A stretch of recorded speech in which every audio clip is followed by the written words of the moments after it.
नमस्ते साथियों, स्वागत है आप सभी का कॉन्सेप्ट्स मेंशन में। मैं हूं आपका दोस्त, आपका मेंटर गौरव। आज हम बात करेंगे Newton's third law of motion के बारे में। अच्छा, मुझे याद है कि पिछला जो हमारा वीडियो आया था Newton second law of motion, उसका पार्ट 2 जो हमने देखा था, उसके बाद मैंने बताया था कि आपको न्यूटन के जो लॉज होते हैं वो सिर्फ इनर्शियल फ्रेम ऑफ रेफरेंस में वैलिड होते हैं और नॉन इनर्शियल फ्रेम में वैलिड नहीं होते।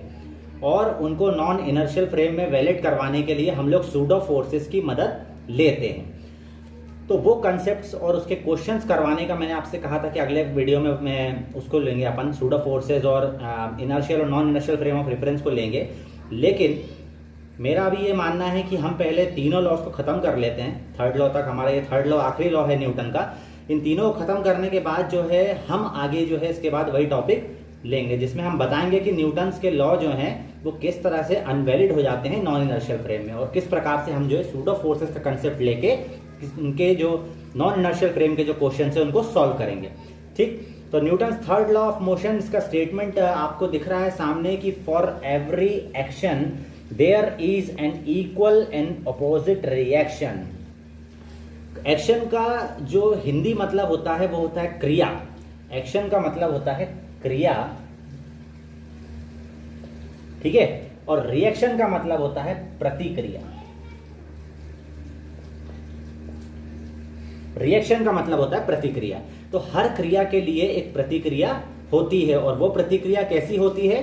बिल्कुल इक्वल और बिल्कुल अपोजिट, बिल्कुल बराबर और बिल्कुल उल्टी, है ना। मतलब जैसे अगर आप किसी पे क्रिया कर रहे हो तो वो प्रतिक्रिया वो जो सामने वाली चीज है वो आप पर करेगी। तो इस तरीके से होती है अपोजिट। और इक्वल माने बिल्कुल जिस ताकत से आप क्रिया करोगे उतनी ताकत से वो सामने वाली चीज भी प्रतिक्रिया करेगी। हमें एक गाल पे चाटा मारे तो हम भी उसके एक गाल पे चाटा मारते हैं। और ऐसा भी नहीं कि चाटा सामने वाले ने तेज मारा है तो हम धीमे मार के शांत हो जाएंगे, नहीं।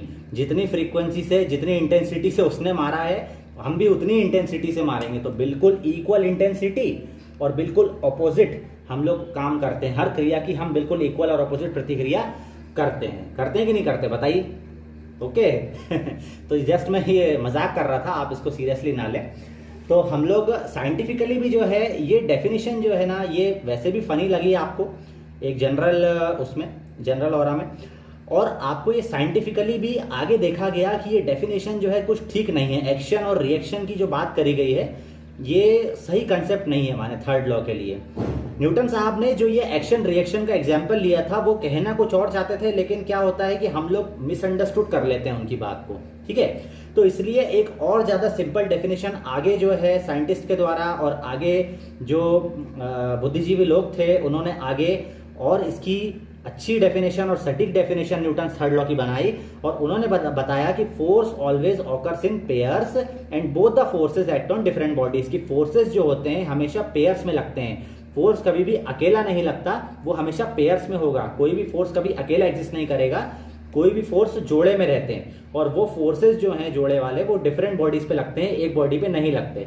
अगर मान लीजिए अगर मैं इस बोर्ड पे फोर्स लगा रहा हूं तो क्या आपसे अगर पूछा जाए कि यहाँ पे कितने फोर्सेस लग रहे हैं, तो क्या आप ये बोलोगे कि एक फोर्स लग रहा है? नहीं, एक फोर्स नहीं लग रहा है। यहाँ पर जो है जैसे मैं बोर्ड पे फोर्स लगा रहा हूं तो बोर्ड भी मुझ पे फोर्स लगा रहा है, ठीक है ना, इस तरीके से।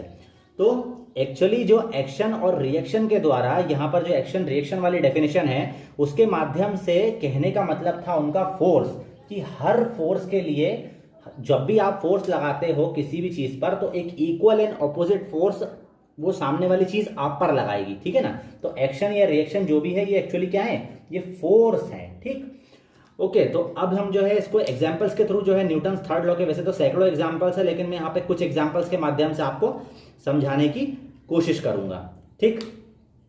तो जैसे सबसे पहले हम लोग जो है ना कि एक स्विमर का एग्जांपल लेते हैं। तो स्विमर क्या होता है? स्विमर जब स्विम करता है तो आपने देखा होगा कि वो जो है आगे जो है पानी में ऐसे करके ऐसे वो लोग हाथ मारते हैं, और उनके पैर जो होते हैं, अगर मान लीजिए अगर ये दोनों पैर हैं तो उनके पैर भी जो है पानी में ऐसे ऐसे ऐसे ऐसे चलते हैं, वो पीछे की तरफ पानी को फेंकते हैं। तो यहाँ मैंने डायग्राम में बताया है कि आप स्विमर जो है आपका वो पुशिंग डाउन एंड बैक, वो क्या कर रहा है, पानी अगर मैं उसमें स्विमर स्विम कर रहा है तो वो पानी को जो है नीचे की तरफ पुश कर रहा है, डाउन पुश कर रहा है, और बैक माने पीछे की तरफ पुश कर रहा है। तो उसी के जो विपरीत है, इसी का जो रिएक्शन है, रिएक्शन फोर्स वाटर लगाएगा और वो क्या करेगा, अगर वो डाउन पुश कर रहा है तो वो उसको अप पुश करेगा, और बैक पुश कर रहा है तो उसको फ्रंट पुश करेगा पानी जो है।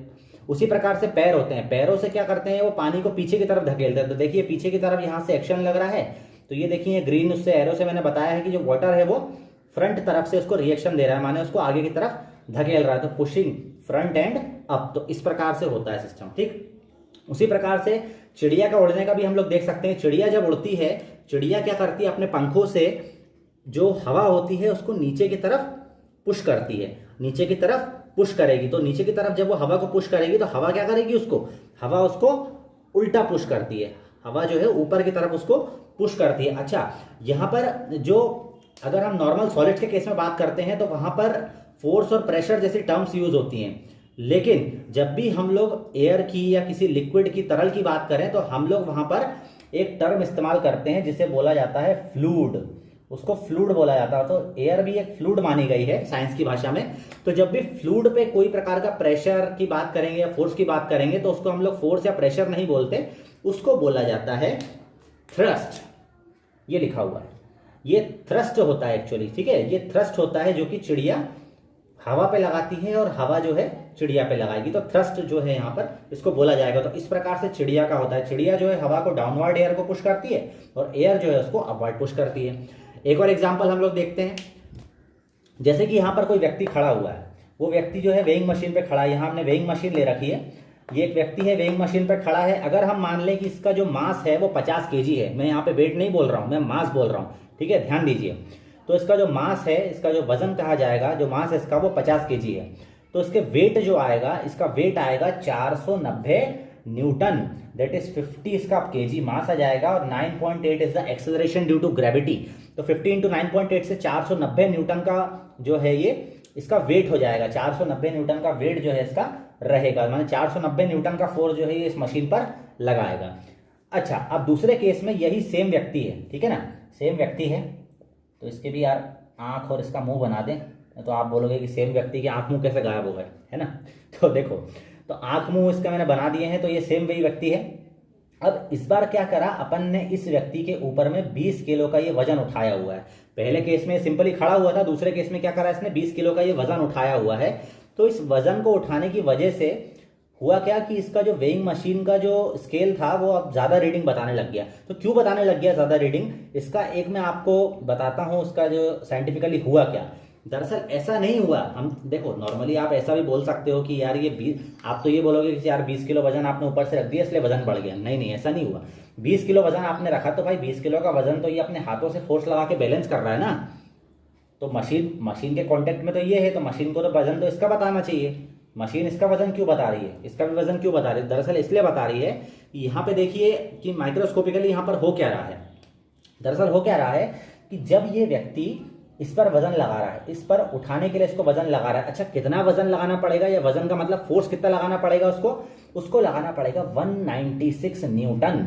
196 न्यूटन क्यों लगाना पड़ेगा, इसलिए लगाना पड़ेगा क्योंकि यहाँ पर 20 केजी उसका मास है चीज का, अगर उस पर 9.8 का एक्सेलरेशन ड्यू टू ग्रेविटी लग रहा है तो हम लोग करेंगे 20 इंटू 9.8, माने वो धरती पर मतलब उसका वेट कितना रहेगा, डाउनवर्ड डायरेक्शन में उस चीज का वेट रहेगा 20 इंटू 9.8, दैट इज 196 न्यूटन। तो 196 न्यूटन का वेट जो है ये नीचे इसका आ रहा है, तो उसको बैलेंस करने के लिए, जब वो उसको बैलेंस कर पाएगा तभी तो उठा पाएगा। तो बैलेंस करने के लिए व्यक्ति जो है 196 न्यूटन का जो वेट है, 196 न्यूटन का जो फोर्स है, उतना जो फोर्स है वो ऊपर की तरफ लगाएगा, ठीक। अच्छा, 196 न्यूटन का फोर्स ये ऊपर लगा रहा है तो उसको 196 न्यूटन का नीचे भी लग रहा होगा। मतलब ये जो व्यक्ति है 196 न्यूटन इस पे लगा रहा है तो 196 न्यूटन ये चीज जो है इस व्यक्ति पर लगाएगी, तो इतना फोर्स इस पे लग रहा है। उसके अलावा इस व्यक्ति पर एक फोर्स और लग रहा है उसके खुद के वजन का, तो उसके खुद के वजन का कितना था, 490 न्यूटन हमने बताया। तो उसके खुद का वजन जो है उसका 490 न्यूटन इस व्यक्ति पे लग रहा है, और 196 न्यूटन इस चीज की वजह से लगने लग गया उस पर। तो टोटल जो उस पर वेट लगने लग गया वो कितना लगने लग गया, 686 न्यूटन। और इसी के करस्पॉन्डिंग जो है यहाँ पर वो वेइंग मशीन जो है वेट बताएगी, और इसलिए उसका जो स्केल है वो आगे खसक गया, ठीक। तो यहाँ पे ऐसा हुआ है। अच्छा, हम लोग एक और यहाँ पर सिनेरियो लिए हुए हैं, ठीक है। न्यूटन थर्ड लॉ को एक्सप्लेन करने के लिए हम लोग ने एक सिनेरियो ले रखा है। वो सिनेरियो कुछ इस प्रकार का है, देखिए यहाँ पर एक बोट है, ये आपको बोट दे रखी है, दोनों में एक एक व्यक्ति खड़े हुए हैं, और इनको क्या करना है, इनको यहाँ पे टास्क दिया हुआ है कि आपको जो है छलांग मार के इस लैंड पर पहुंचना है। दरअसल हुआ क्या कि जब इस व्यक्ति ने छलांग मारे तो ये पानी में गिर गया, और जब इस व्यक्ति ने छलांग मारे तो ये जमीन पर आ गया। अब दोनों के छलांग मारने में डिफरेंस हम लोग देखते हैं कि क्या क्या हुआ। ये पहले वाले व्यक्ति के पैर हैं, जो फर्स्ट वाला व्यक्ति है ये वाला, इसके पैर इस प्रकार से हैं, खड़े पैर हैं उसके। तो ये क्या कर रहा है, सीधे जमीन पर नीचे फोर्स लगा रहा है, एक्शन। तो इसके करस्पॉन्डिंग जो है बिल्कुल, क्योंकि ये सीधा सीधा नीचे की तरफ फोर्स लगा रहा है तो सीधा सीधा ऊपर की तरफ फोर्स लगेगा, रिएक्शन। तो अगर ये बोट पर सीधे ऐसा फोर्स लगाएगा तो जो बोट है वो भी उसको एकदम सीधा फोर्स लगाएगी। तो इस सीधे फोर्स की मदद से जो है ये आगे की तरफ नहीं बढ़ पा रहा, ये सिर्फ जो है बस ऊपर की तरफ जा रहा है और बस वहीं के वहीं जो है पानी में गिर जा रहा है। तो जैसा एक्शन वैसा रिएक्शन, जैसा मैंने बताया। दूसरे केस में क्या हुआ, दूसरे केस में व्यक्ति ने समझदारी ये करी कि वो सीधा का सीधा उसने फोर्स नहीं लगाया, उसने बोट पर आड़े पैर रखे, ठीक है ना। कि जैसे मान लीजिए अगर ये उसके पैर हैं तो उसने पैर जो है आड़े रखे, मान लीजिए ये उसके पंजे हैं, तो इन पंजों की सहायता से उसने जमीन पर फोर्स लगाया और वो आगे की तरफ कूदा। तो इस केस में हुआ क्या कि जब पंजों की तरफ से उसने फोर्स लगाया तो उसका जो फोर्स है वो सीधे की तरफ नहीं लगा, सीधा नहीं लगा नीचे एक्शन, उसका जो एक्शन लगा वो ऐसा इंक्लाइंड लगा। तो उस इंक्लाइंड एक्शन की वजह से एक रिएक्शन आया, वो भी इंक्लाइंड रिएक्शन रहेगा। और उस इंक्लाइंड रिएक्शन की वजह से, इसको हम आगे देखते हैं इंक्लाइंड रिएक्शन में क्या होता है। तो इंक्लाइंड रिएक्शन लगेगा, उस इंक्लाइंड रिएक्शन की वजह से वो आगे की तरफ, इंक्लाइंड रिएक्शन की वजह से ये इंक्लाइंड रिएक्शन लगा ना उस पर, तो आगे की तरफ वो फिकाया, जिससे वो लैंड की तरफ आ पाया। तो ये व्यक्ति लैंड पर सक्सेसफुली पहुंच गया। ठीक, अच्छा, हमारे जो चलने का तरीका होता है, कई लोगों को ये भी डाउट रहता है भाई कि अगर मान लीजिए कि है ना, हम जितना फोर्स धरती पे लगा रहे हैं, धरती भी हम पे उतना फोर्स लगा रही है, दोनों फोर्स तो कट जाने चाहिए, तो हम चल कैसे पाते हैं। कई लोग ऐसे भी डाउट पूछते हैं। तो मैं उनका सबसे पहले तो ये नॉर्मल से डाउट क्लियर कर दूं कि भाई हमने साफ साफ दिया है कि the forces act on different bodies. जो फोर्सेस लग रहे हैं पेयर्स में वो हमेशा डिफरेंट बॉडीज पर लगेंगे। तो डिफरेंट बॉडीज पर देखिए ना, आप जो फोर्स लगा रहे हो वो धरती पर लगा रहे हो। देखो यहाँ पर आप जो फोर्स लगा रहे हो वो धरती पर लगा रहे हो और धरती आप पर फोर्स लगा रही है। तो दोनों फोर्स इक्वल एंड ऑपोजिट तो हैं, लेकिन क्या वो एक ही चीज पर लग रहे हैं। जैसे अगर हम यहाँ पर एक सिंगल बॉक्स ले लें, इस पर यहाँ से एक फोर्स लगा दें F और यहाँ से एक सेम फोर्स लगा दें F, तो इस पर नेट फोर्स क्या रहेगा, जीरो रहेगा। क्यों? क्योंकि यहाँ पे एक सिंगल बॉडी है और इस सिंगल बॉडी पे यहाँ वाला और यहाँ वाला इक्वल एंड ऑपोजिट फोर्सेस लग रहे हैं, तो उसका नेट फोर्स जीरो रहेगा। उसका मैं मान सकता हूँ कि वो बॉडी नहीं हिलेगी, ठीक है ना। और जैसा कि हमने फर्स्ट लॉ सेकंड लॉ में देखा कि जब तक नेट फोर्स जीरो रहता है बॉडी पर तब तक वो हिल नहीं सकती, तो वो हिलेगी नहीं। लेकिन यहाँ पर क्या हुआ, यहाँ पर किसी भी, अगर आप अलग अलग बॉडीज को देखो तो उन पर नेट फोर्स जीरो थोड़ी ना हुआ भाई। आपने धरती पर फोर्स लगाया तो क्या धरती पर नेट फोर्स जीरो हो गया? नहीं, धरती पर भी कुछ फोर्स लगा, उसके रिएक्शन में धरती ने आप पर फोर्स लगाया, तो आप पर एक फोर्स लगा ना धरती की वजह से। ऐसा तो हुआ नहीं कि दोनों फोर्स आप ही पर लग गए। एक फोर्स तो आपने धरती पर लगाया और धरती ने आप पर फोर्स लगाया, तो धरती ने आप पर जो फोर्स लगाया उसके माध्यम से आप चल पाए हो, ठीक है। तो इसलिए जो फोर्स है वो डिफरेंट बॉडीज पर लगते हैं, यह बात आप ध्यान रखिए। अच्छा, इसको अगर साइंटिफिकली और हम लोग देखें तो हम लोग यहाँ पर जो है इंक्लाइंड क्यों, हम लोग पंजे की ताकत क्यों लगाते हैं। व्यक्ति जो है जब चलता है, चलने के लिए जब कदम उठाता है व्यक्ति, जैसे एक कदम उठाया व्यक्ति ने और दूसरा पैर वो ऐसा कर लेता है, मोड़ लेता है, माने वो कभी भी सीधा फोर्स नहीं लगाएगा, वो इंक्लाइन टाइप का फोर्स लगाता है। इस फोर्स की वजह से दरअसल होता क्या है, देखिए यहाँ पे आपने जब इंक्लाइन फोर्स लगाया तो धरती से आपका एक एंगल बन गया थीटा एंगल। उसके हम दो कंपोनेंट करते हैं, एक होता है एफ साइन थीटा, एक होता है एफ कॉस थीटा।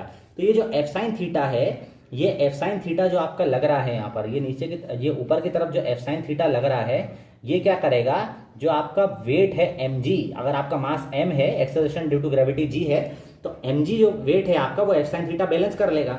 और जो एफ कॉस थीटा है वो आपका हॉरिजॉन्टल फोर्स की तरीके से वो आपको आगे बढ़ा देगा, ठीक है ना। तो इस प्रकार से आप जो है एफ साइन थीटा आपका वेट बैलेंस कर लेगा और एफ कॉस थीटा से आप आगे बढ़ जाओगे। यहाँ पे मैंने लिखा भी है कि एफ साइन थीटा बराबर mg और एफ कॉस थीटा बराबर मूव फॉरवर्ड। ये आपको फॉरवर्ड मूव करने में मदद करेगा ये वाला फोर्स। तो इस प्रकार से हमारे चलने की भी प्रोसेस डिफाइन होती है न्यूटन थर्ड लॉ के मुताबिक, ठीक है। तो ये आपको समझ में आया होगा।